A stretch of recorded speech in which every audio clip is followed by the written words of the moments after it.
Hey guys, it's Tori. So today I'm going to show you how I make my kids some quick nachos. So when I make a ground beef, I like having a little extra. That way I can make a quick meal when I don't really feel like cooking the whole thing.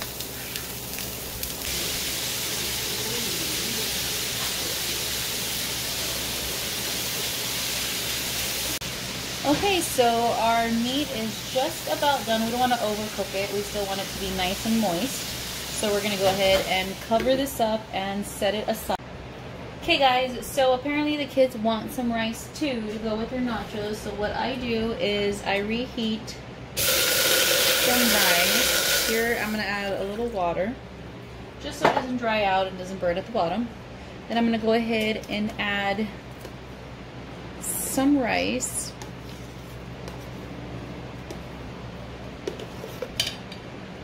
You guys are wondering what that is aloe vera on a burn that I got from the oven.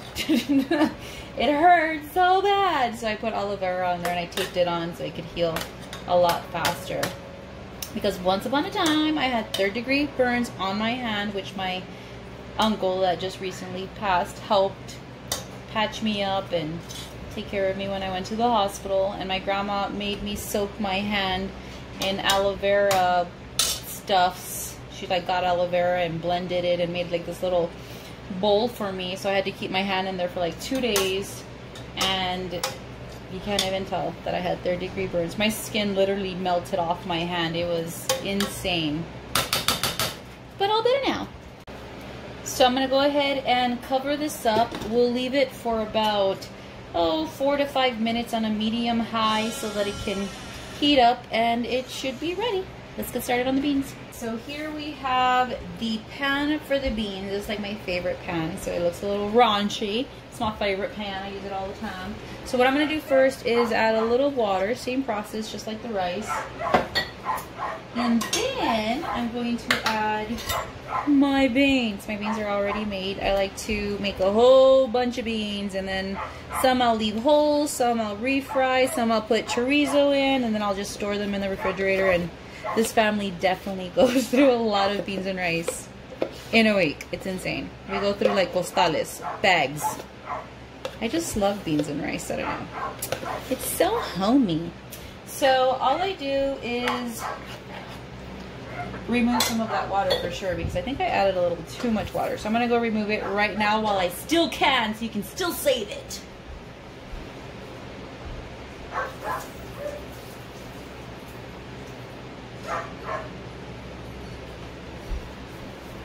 And there we go, water removed.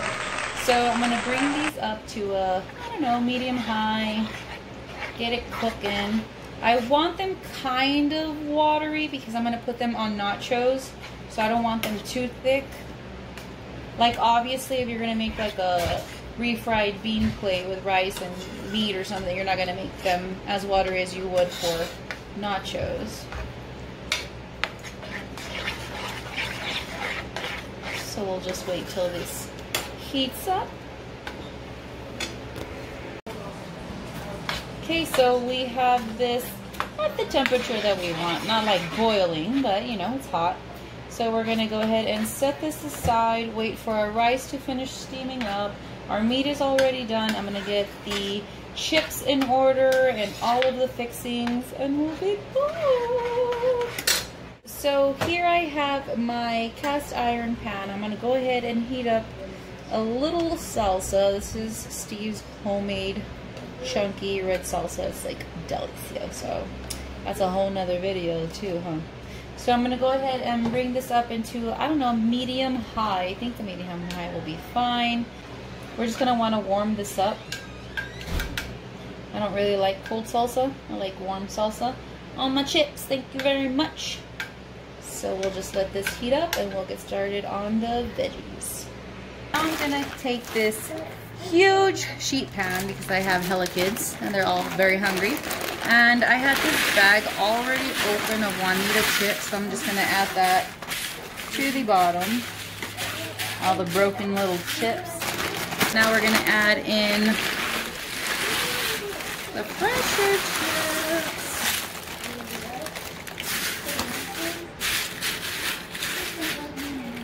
This definitely will not fit in the oven, so that's why I heated everything up so that once I put it all together, it should melt the cheese and everything should be all right. So we'll be back. You can't be getting the chips and I'm not even done getting them done. You can't be grabbing my butt either while I'm doing the video. Stop it. See guys, this is what I have to deal with. You see him? Get off me. I can't concentrate. Here we go. Okay guys, so I'm pretty done. I think I'm done. I hope I'm done. I think I got everything that I needed. So first we're gonna start with the beans. So we're gonna go ahead, see how they get like a little bit of skin on them. We're gonna move them around.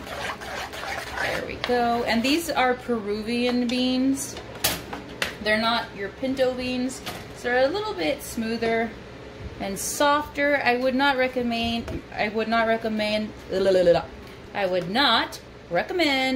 making charro beans or frijoles rancheros or anything like that with these types of beans. This is more just like a refried bean. It's what I found. It's what works for me on refried beans. Pinto's a little tougher. I might have had too much chip to bean ratio, but that's okay. And now we're gonna add the mixed cheese. Just like so.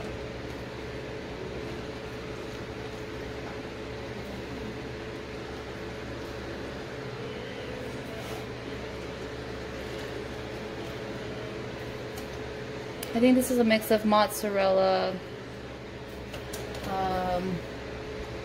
cheddar, mild, I don't know, just like a fiesta mix.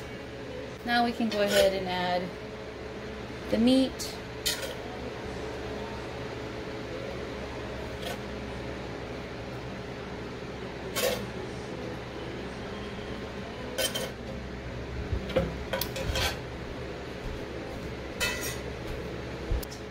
Now we're going to add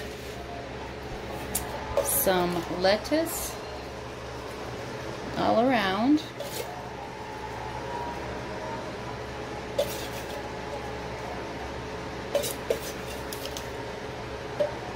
Lettuce in there. Some tomatoes.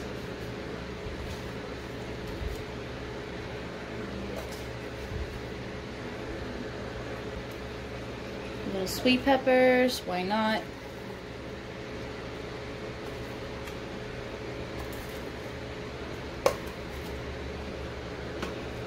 Why not? No pasa nada.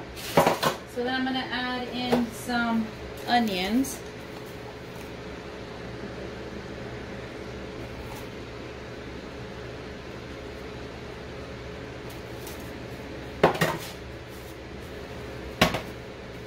And I absolutely adore red onions, so we're just gonna throw those on there for mama.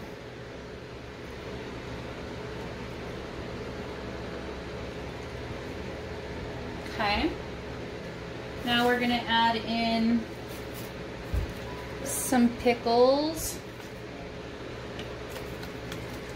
off to the sides.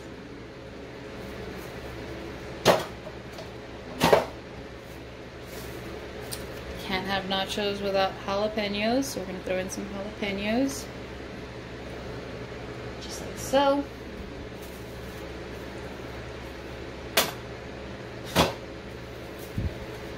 The cilantro.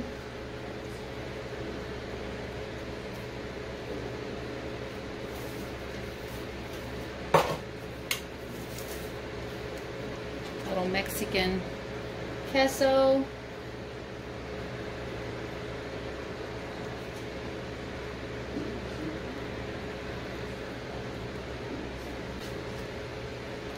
Guac.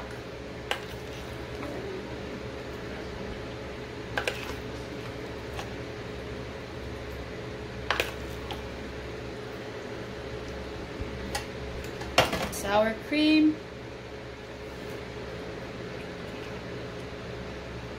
There you go. Don't forget a little something for the palate. So we'll put some oranges down.